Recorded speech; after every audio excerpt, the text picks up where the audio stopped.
demoed, I was making these boxes with different wood on the inside than the outside. But what I'm trying to do now is create kind of like an extra bit of wood on the outside that's from the inside that maybe I can eventually relief carve or something. But for now, it's just a ringed ring box. And this one was, I just did this Saturday as my first proof of concept. I went through the top there just a little bit, and I went through the bottom there. So just an example of if you don't take your time, things go wrong.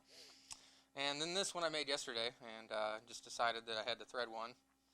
And so yeah, so just a little piece of bloodwood and wingy, and threaded. So that's it. See what you started? What's that? See what you started?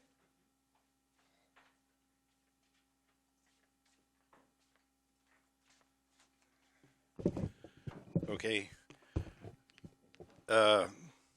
Mine's Purple Heart and Maple. The outside, the alternating stripes are purple and maple, and then solid purple. On the inside, it's opposite. It's the inside, the solid stripes are maple, and the outsides, and then the alternating purple and maple. And I did the same thing. Went through the. I messed up. I used a Forstner bit to get out the bulk of the material. I forgot about that little point on it.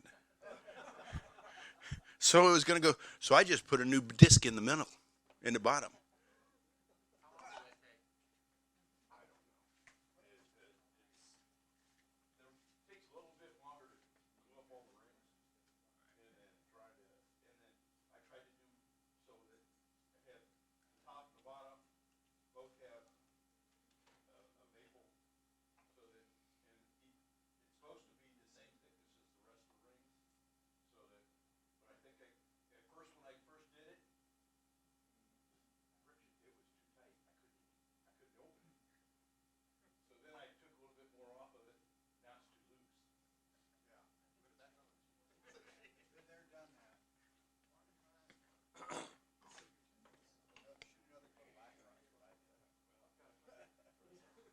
You always give me. I was kind of intrigued by Aaron's demo, and put this under here. And my stock of dry wood is kind of limited, especially on size. And so I just grabbed what I had, and I had some of this diamond wood that I put the insert in, and I wasn't sure how that was going to work out, but it makes kind of a neat spiral effect on the inside.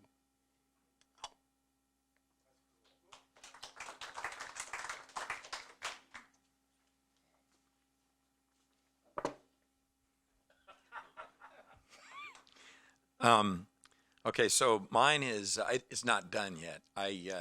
It took me 2 tries to do the threading today, and that got me behind the 8 ball. Basically, it's cherry on the outside. I used crabapple feathered. It's got a great feather in it. Crabapple on the inside.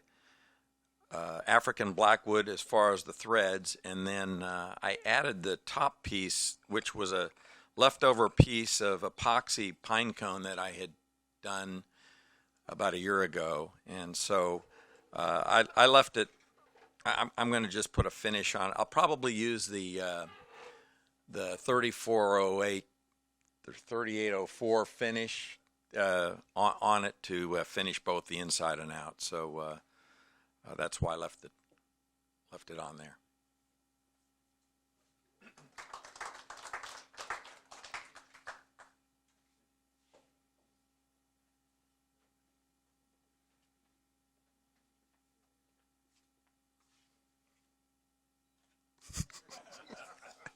I'd like to.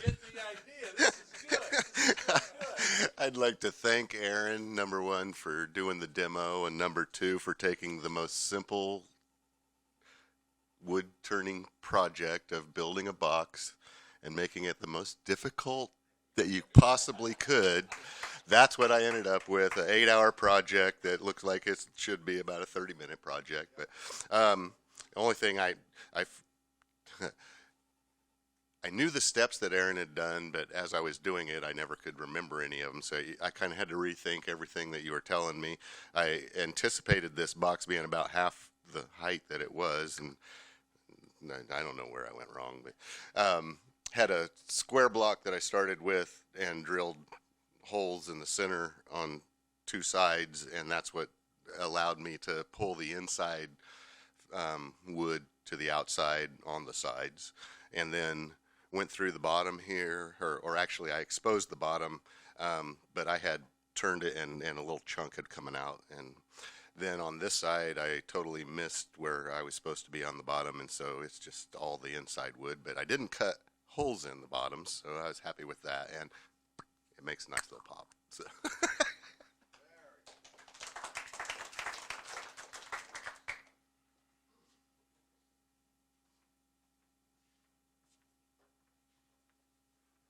Be pretty quick. I really thought the demo we had last week was super, so thank you again for getting into this mess. Anyway, my objective for this was to use a piece of Osage orange. I've got a bowl that I'm working on. It's 22 inches in diameter by 10 inches high, and it's going to take another month to dry. So that was a piece of that, and our objective was to use the whiter new growth on the outside so that when you put it together, you knew exactly where it would align. And so that worked out. And the trickiest part, I think, was turning the inside piece and having enough width on this groove so that when you went in, you had the inside diameter and you had the outside diameter in the top. So when you put it together, you could actually have it a lid. So anyway, I was real pleased with the spalted oak that I've been working with. Got those bases we'll talk a little bit more about. But the trick with spalted oak is it's hard and it's soft, because where it's got real oak, it's hard as the devil, and where it's spalted, it's real soft. So that's the challenge. And then just a little finial on top for old class.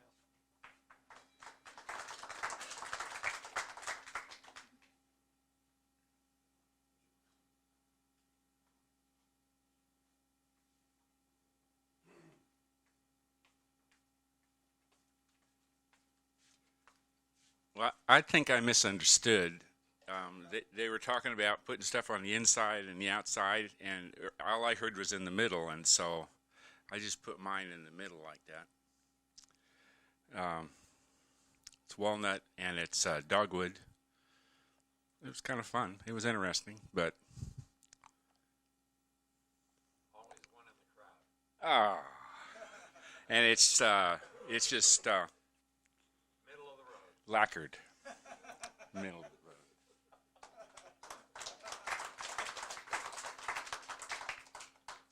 Okay. Who else have we got? Is that it? Oh.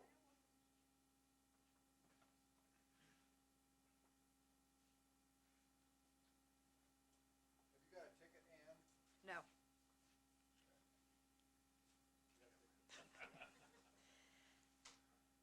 This was hard. I have walnut on the outside and elm on the inside. But for the first one, I was really pleased. I did go through, so I took out the inside, so I just have the little rim here and then the dark wood exposed. So it was challenging, but it was fun. So I will do it again. And it was great. I've watched that YouTube thing so many times, going back, watching again, go back and do it again. And I still didn't get it right, but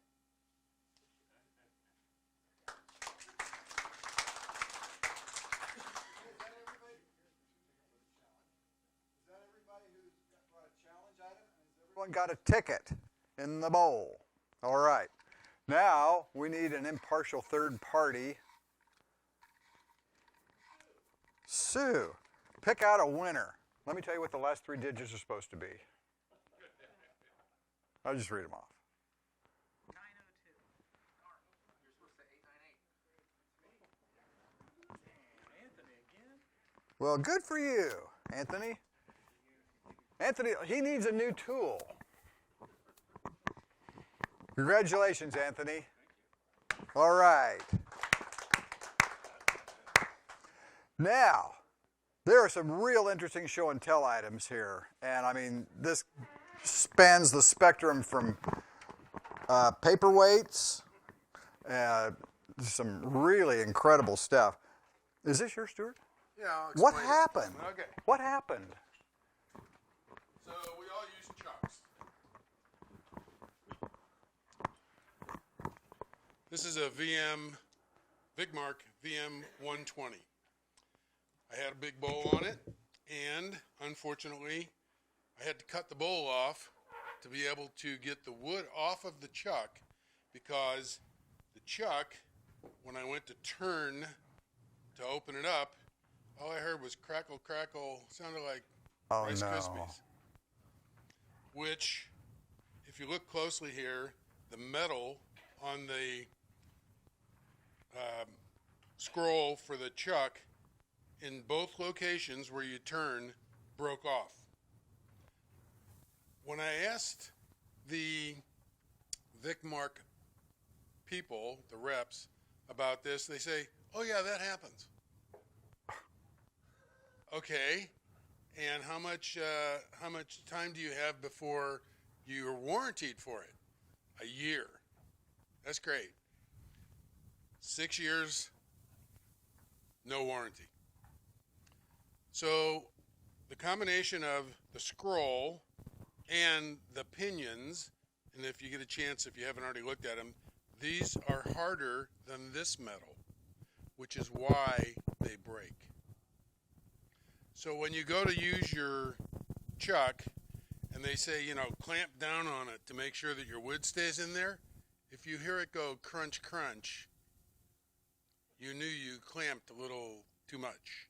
And the other part about this is I learned of the 3 places that carry Vigmark chucks, which is Craft Supply, Woodworkers Emporium in Las Vegas, and Packard, that there's a 50% difference in the cost of the items. You can get these parts from Vigmark through them. So this little item, if you got it through Woodworkers Emporium, was $22 each. There's 2 of them. If you get it through Packard, it's $34 each, plus shipping. If you go to get this one, this is $90 through Craft Supply, or $87 from Woodworkers Emporium. Packard was $112. So if you go to buy things that are, you know, parts, you're just sort of at the whim of the manufacturer. And they don't always have them in stock. No, I got the gear, which is the scroll. I got this, but the teeth on these are mangled as well. So you have to get those as well. The other thing that Rick and I actually talked about is, how often do you actually clean your own chuck? And do you know how to take it apart? Well, you're supposed to clean them when they get dirty. Well, they get dirty after one use. Blow them out. Yeah, that's great. And then you just blew stuff into it. So you're supposed to actually do it. They recommend it every 6 months. The manufacturer does. Are you supposed to put like new grease in them? New grease in them. And I asked what kind of grease you use, and you use bearing oil or bearing grease.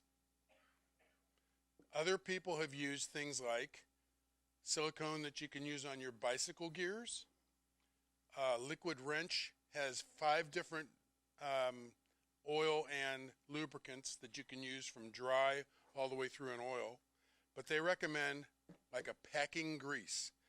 I have another one of these that I have had not as long, and when I took off the back to look and see, this one was almost like this, but my other one has got pink oil and packing grease in every one of these things.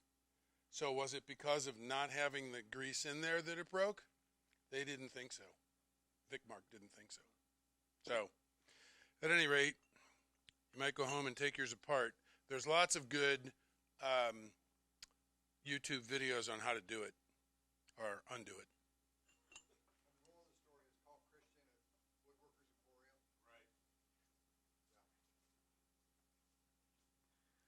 Got to go to Italy this April.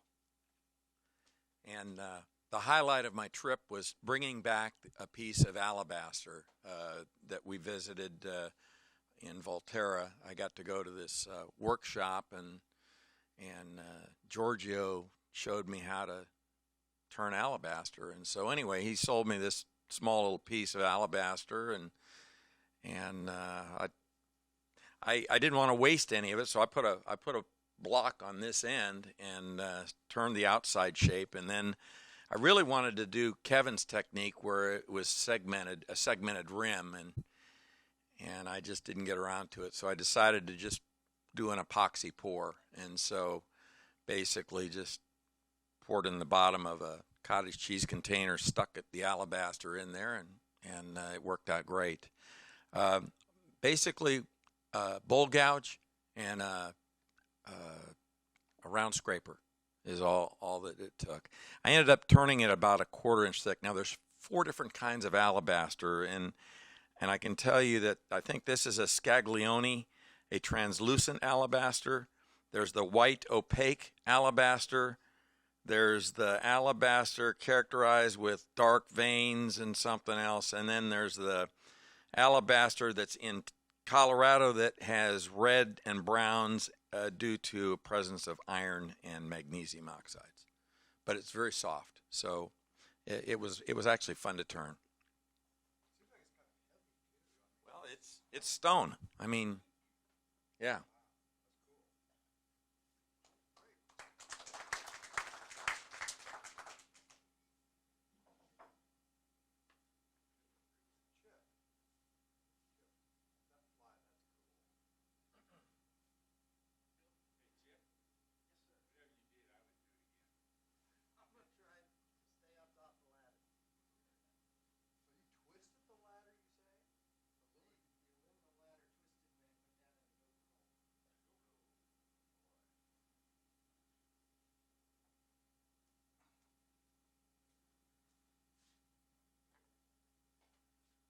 Well, I decided to go to the Rocky Mountain Symposium. So I was talking to my brother-in-law, and he's like, well, why don't you stay a couple extra days, and we'll get a guide, and we'll go fly fishing. And my brain started working from there, and I don't know what happened. My kids kept coming downstairs, are you still working? What the hell is that? And I said, hey, I can. There's nobody big enough to stop me, so I'm doing it. So this is my version of the Prince Fly.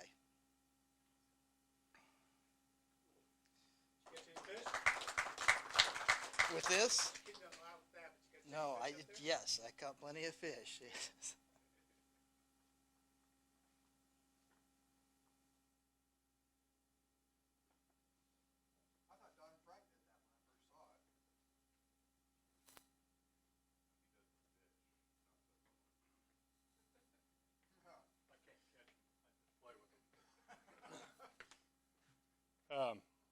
This is a piece that started out as a disaster. It was a piece of silver maple burl that was turned into a vessel with a fairly small opening. Had a pith in the side of it. When it dried, it started getting a lateral crack going both ways, and I didn't see any good way to salvage it, so I started playing with what I could do on the shape and cut it open, and I kind of liked the shape of it.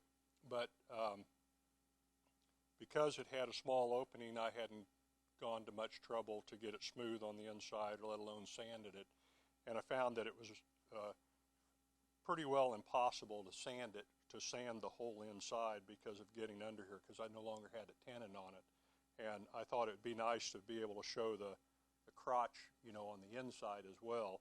And so when that failed, I decided I needed to do something else to at least disguise the poor interior on it. So the birch bark thing is just paint and some epoxy to make the little wart things that show up on the sides of birch bark.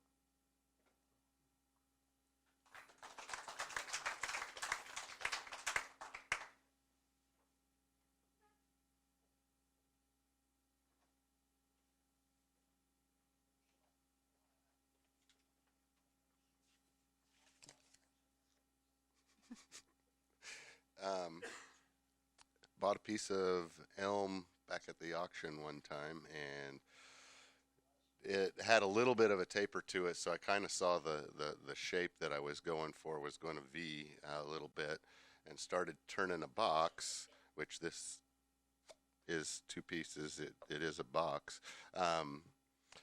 Hid the seam initially with a couple of really small beads using a beading tool, and then Mike Erickson was here. I don't think he's here tonight, and he said, why don't you burn those in? I did. I really liked it. Hid the line, it hid the seam really well, and it gave it a nice dark contrast.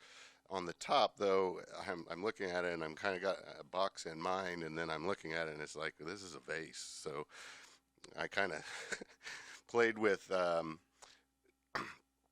the mouth of the vase, and then everything up above that mouth was just basically my tenon and what I'd connected to. So I had the idea of trying to do a little carving and kind of using the vessel of illusion technique that Trent Bosch had shown a few years ago in our video demo. Created 2 different directions in the piece that was left, knowing the whole time that, well, if it messes up, I can just chop that off and it's still a nice vase. So I ended up keeping it. It looked close enough to what I wanted that I decided not to chop it off and put a little color into it, polished it up, and it's kind of fun.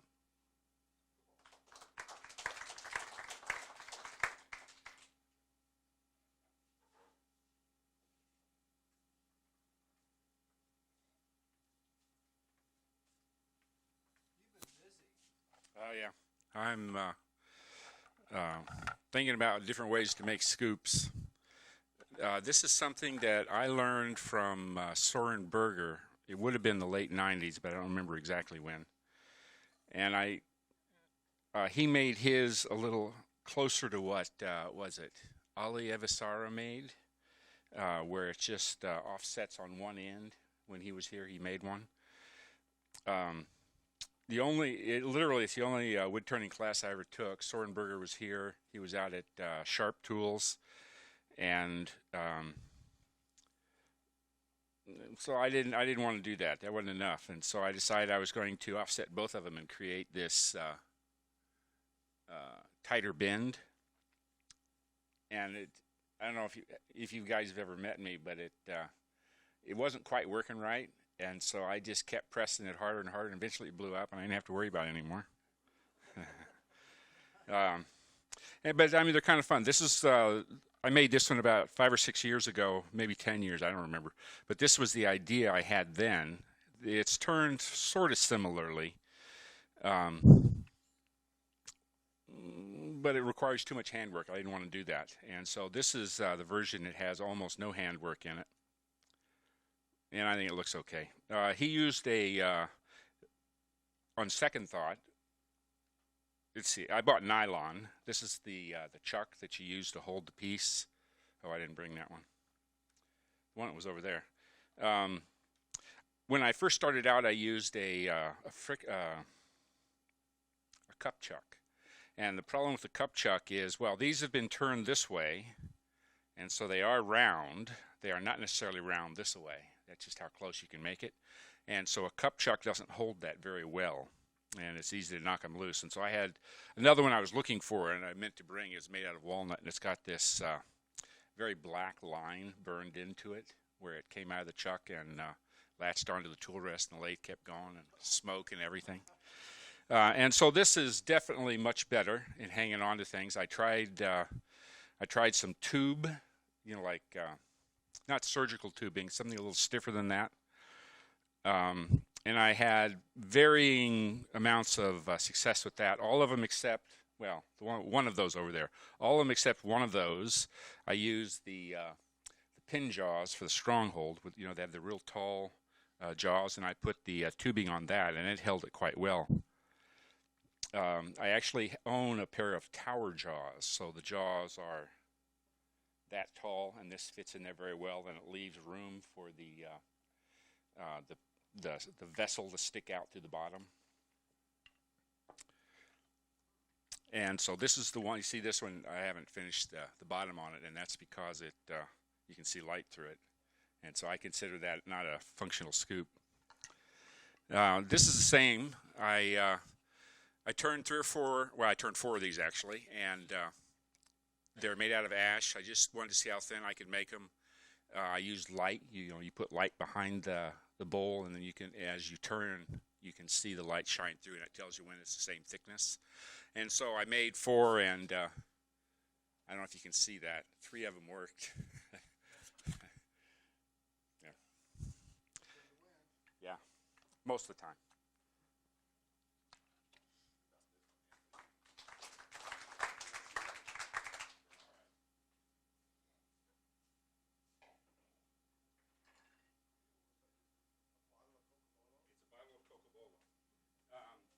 Somebody asked me to make a box that looked like a bottle that he could keep valuables in. So it was supposed to be sneaky. And so I've had this wine bottle, and I use it as a pattern. This is Cocobolo. I asked him if he wanted a cork in it or not. So he said he wants a cork in it. And it's supposed to be, there we go, nice and sneaky. So I used Sean's texturing tool. Holy shit. Oh. Shh. Uh-huh. And, I mean, it wasn't too bad of a thing to make, except that you're hanging onto it with a chuck here, and that's hanging out, and then you have to hollow it. That was kind of a problem. I didn't bother to sand the inside. I think I will before he picks it up. Oh, yeah.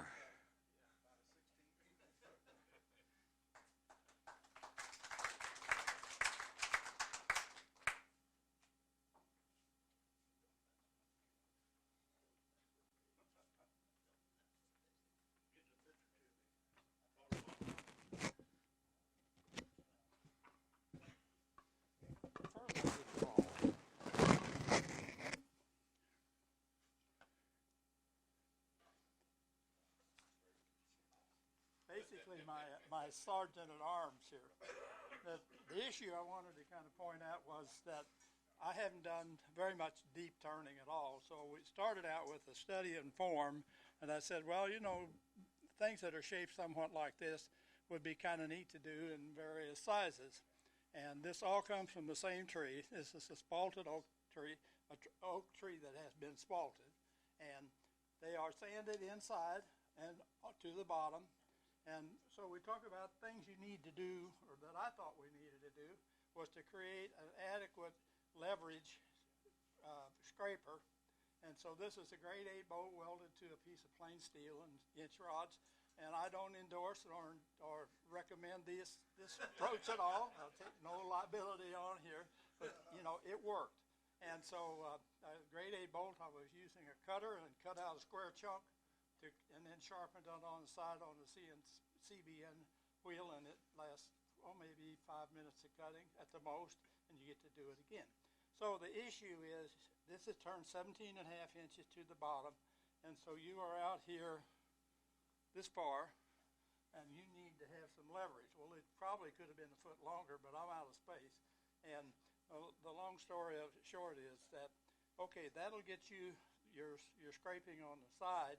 Then how do you do to sand it? Well, I bought a 4-foot 7/16 inch rod, threaded the ends for a 7/16 nut, and threaded that on, and then drilled through and tapped the nut, which gives you a means to drill out a 1/4 inch hole, so you can make a 24-inch extension with which you can turn a 3-inch side stander or a regular, buffing wheel like this at the end. Only thing is you need to wear gloves when you're spinning it, because it'll get a little warm. So how did you get that? How'd you get that drill motor in there? That's where you use the extension. I tried that; it didn't work. The reason I brought this along, this is my favorite tool of the day. It's a rare thing. You won't find it in the store, any of the Milwaukee stores. It has a 8,000 speed sander or 2,800 speed, so it's a 2-speed motor. It is brushed, so it means you probably need to blow it out. It's about $135 as cheap you can get it. But a company in Oklahoma City makes a miniature arbor adapter for it, and they are metric thread. They're a 9mm thread to a 7 millimeter, I guess, and it's just about a half-inch long. So this arbor replaces the drive mechanism, but it has 1/8 inch and 1/4 inch arbor in it, so you can use Dremel tools. And so I found it to be just the neatest thing. And with 3 batteries and a charger, you can keep yourself occupied for 5 or 6 hours, and then you run out. So I really like it. So the long story short of getting a nice smooth finish on this, this is tung oil finished.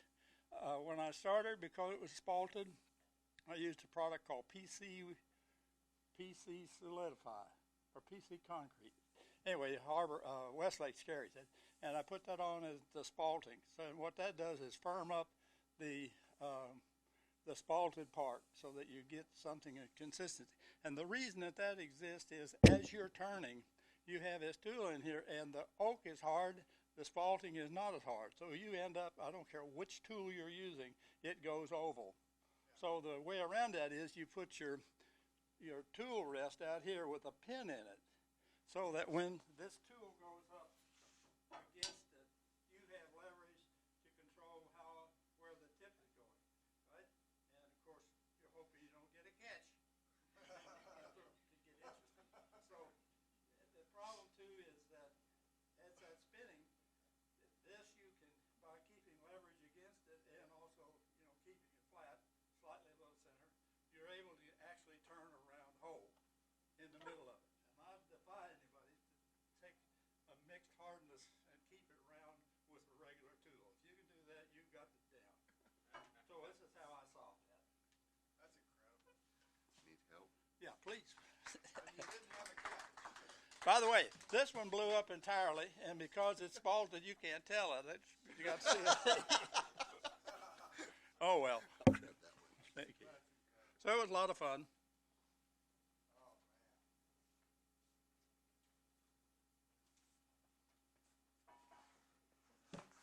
Hello. All right. Good evening. I did some colored resin pours. This here is I call Bumblebee. This is black and yellow. It's a 2-color pour. This is called Alumilite. So in 7 minutes, you can put it into a pressure pot, and it cures within an hour or 2. Some pins I made are some segmented pins. This one here is made out of wood from leftover from a jewelry box top with holly, cherry, and black veneers. The nice thing about these segmented pins on the resin is you can make your own molds. That is, P-Town Stubbies sells these molds for Gigi style, they call them. You pour your resin in the mold, and in 2 hours, or actually 4 hours, you can pull this out, and you have a skeleton. From that skeleton, you can pour different colors that you want for your pin. So it's kind of fun to do that, and you can create as many of these as you want. I did try their orange into it, and it busted both my molds.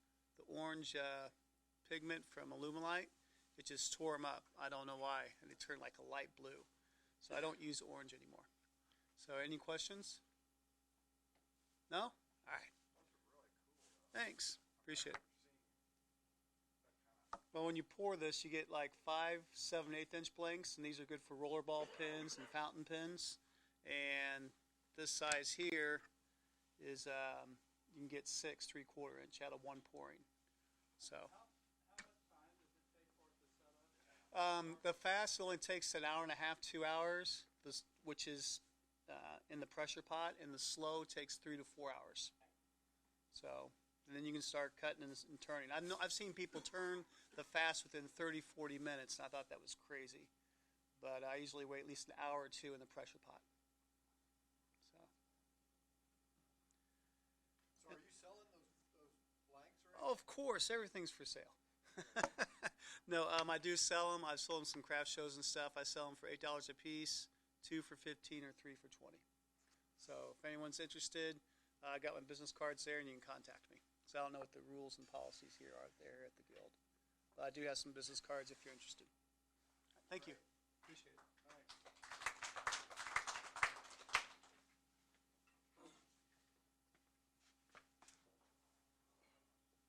I thought I'd throw this in. I haven't field tested this yet, but somebody at one of the booths at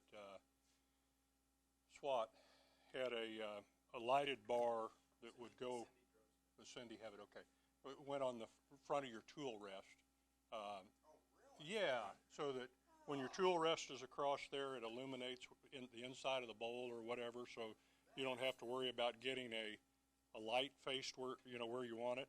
But I did some searching on Amazon trying to find these strip lights, and they were all too long, and so I kept looking, and I found that these are made for a sewing machine, to go up underneath and illuminate a sewing machine. And the thing that was kind of nice about this is it said in the instructions that you can cut it off to whatever length you want in between the diodes. So if you're only needing 4 inches of it, in a particular place or something. But I'm going to attach it to just a little metal strip with a couple of magnets, I think, where I can put it on a couple of the different tool rests. So I'll let you know how it works. Now, where'd you find that? $8 on Amazon. Yeah. What's it called? It's called a